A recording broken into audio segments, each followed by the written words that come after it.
¿Hasta qué semana se puede colocar la inyección del RH negativo? Pregunta Tatiana. Bueno, Tatiana, te voy a dar una explicación un poco larga para hacerme entender cuál es la idea.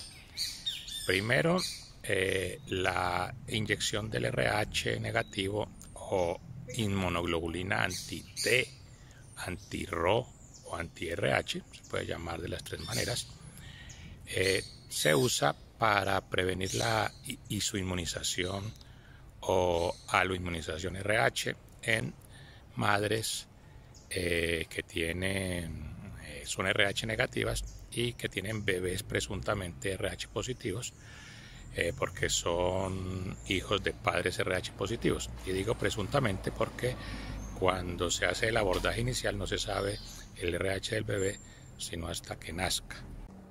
La probabilidad de afectación de un bebé en la primera isoinmunización es muy bajita. Entonces, la inyección se coloca es para prevenir la enfermedad RH de los futuros embarazos, no del que va en curso. Bueno, entonces es la primera idea, ¿cierto? Entonces la inyección sirve para prevenir problemas para el bebé en los siguientes embarazos, pero no para el que va en curso, porque aún si se sensibiliza en ese que va en curso, la probabilidad de afectación del bebé es muy baja y esa isoinmunización generalmente ocurre en el momento del parto. Entonces igual no se va a afectar el bebé del embarazo que va en curso. Entonces esa es la primera idea. La segunda idea es que aunque las decisiones, conductas, sugerencias médicas, guías de atención médica se basan en conceptos de probabilidad estadística de ocurrencia de hechos, la recomendación en sí es ciertamente arbitraria y es arbitraria según el investigador original, cómo la propuso y cómo demostró que servía. Entonces es como parecido a decir que en Colombia se celebra el Día de la Madre el segundo domingo de mayo. Habrían podido decir el primer martes, el cuarto jueves, pero bueno, convinieron que fuera el segundo domingo y así todos lo aceptamos, así todos lo hacemos. Entonces, eso es así más o menos arbitrario, o sea, decir que tal o cual fecha se hace tal o cual cosa en una intervención médica, pues es ciertamente arbitrario y eso lo propuso el primer investigador que sugirió la intervención y lo demostró de esa manera, por supuesto basado en lo que he dicho anteriormente en conceptos de probabilidad estadística. Entonces, el punto es que hacerlo de una manera diferente no necesariamente significa que no sirva, ¿cierto? O sea, hay una manera como está demostrada, pero basados en otro concepto que es la plausibilidad biológica, uno puede decir que hay otras maneras alternativas que pueden servir. Ahora, para ser estrictos en algunas cosas específicas, para poder decir eso científicamente habría que hacer otro estudio demostrando que sirve de una manera alternativa a la propuesta originalmente. Pero hay unas situaciones como la que ya voy a explicar que no es necesario pues tanta elaboración para deducir que sí sirve. Bueno, entonces ya vayamos a la forma como se sugiere, o por lo menos la guía que seguimos en Colombia, porque hay otras alternativas de hacerlo. Entonces lo que hacemos es que la madre que es RH negativa, que tiene un bebé de un padre RH positivo, asumimos que el bebé es RH positivo, pero ya he dicho que eso es una presunción que no está probada, que aunque hay maneras de saberlo con certeza, en la cotidianidad hasta hoy no se usa, seguramente en el futuro se va a usar con más frecuencia con todo este desarrollo del ADN fetal en sangre materna. Va a haber un punto histórico de la atención en salud, que eso se va a hacer muy fácil, ¿cierto? Le toman una muestra de sangre a la mamá y ahí miran el RH del bebé genéticamente. Pero hasta ahora eso, aunque haya el desarrollo tecnológico, pues seguramente es de investigación o es muy costoso para hacerlo cotidianamente y eso no se hace, simplemente se asume que es RH positivo. Entonces se pone una primera dosis a la semana 28. Y luego la vida media del medicamento hace que el efecto dure 13 semanas, o sea que eso dura hasta aproximadamente 28 más 13 sería 41, ¿cierto? O sea, hasta la semana 41 duraría. Un embarazo a término se considera de 40 semanas, entre 37 y 42 es un embarazo a término, entonces duraría hasta el momento del parto, ¿cierto?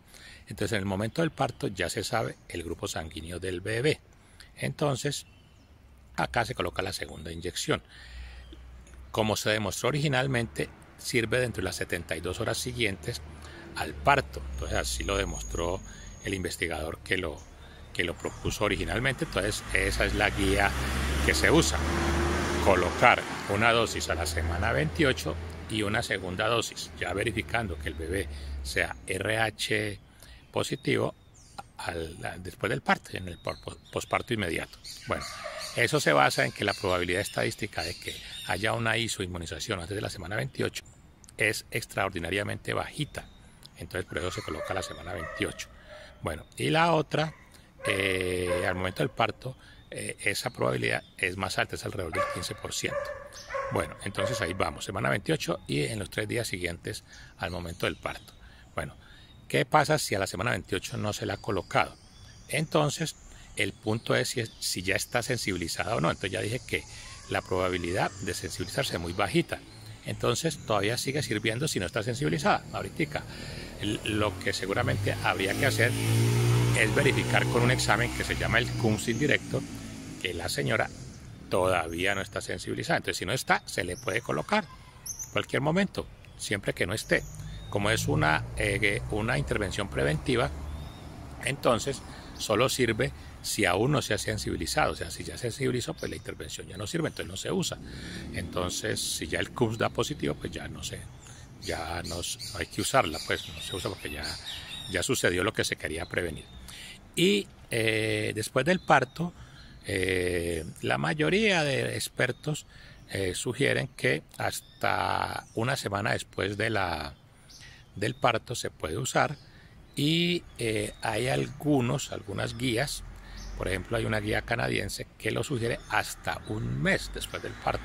O sea que en aquellas mujeres que aún no lo hubieran recibido y que se presentaran a la atención médica hasta un mes después de haber tenido el bebé, y allí sí había que verificar que no esté sensibilizada ya, se pudiera colocar. Bueno, en la medicina moderna pues se supone que esos extremos no deberían suceder, que una mujer estuviera un mes después del parto sin atención, pero pues hay que considerar todas las opciones. El último punto es que este es un tipo de intervención con muy bajos efectos adversos, es decir, los efectos potenciales de la inmunoglobulina anti-Rho son muy bajitos, los efectos adversos. Entonces por eso uno puede tener cierta libertad en colocarlo sin mayor temor, aun si estuviera sensibilizada y se colocara inadvertidamente, pues no tendría por qué haber algún efecto adverso, porque los anticuerpos que están en la ampolla son los mismos que la madre produce en el caso de la isoinmunización. Entonces pues no habría ningún problema con ello. Entonces entonces, ya redondeando y concluyendo en concreto la pregunta, ¿cuándo se puede colocar? Pues lo que se sugiere es a la semana 28, pero si aún la señora no se ha sensibilizado y tiene más de 28 semanas y se hace la prueba de CUMS indirecto y es negativa, pues aún se puede colocar en cualquier momento. Y después del parto, pues la investigación original demostró que en los 3 días siguientes al parto era efectiva, pero que hay expertos que aún sugieren que hasta un mes después del parto pudiera usarse y que podría ser efectiva y prevenir algunos casos de isoinmunización en algunas mujeres que aún no lo estuvieran en ese momento. Bueno, espero haberte ayudado con tu inquietud. Gracias por seguirme, por la pregunta, por comentar el video, y bueno, hasta pronto.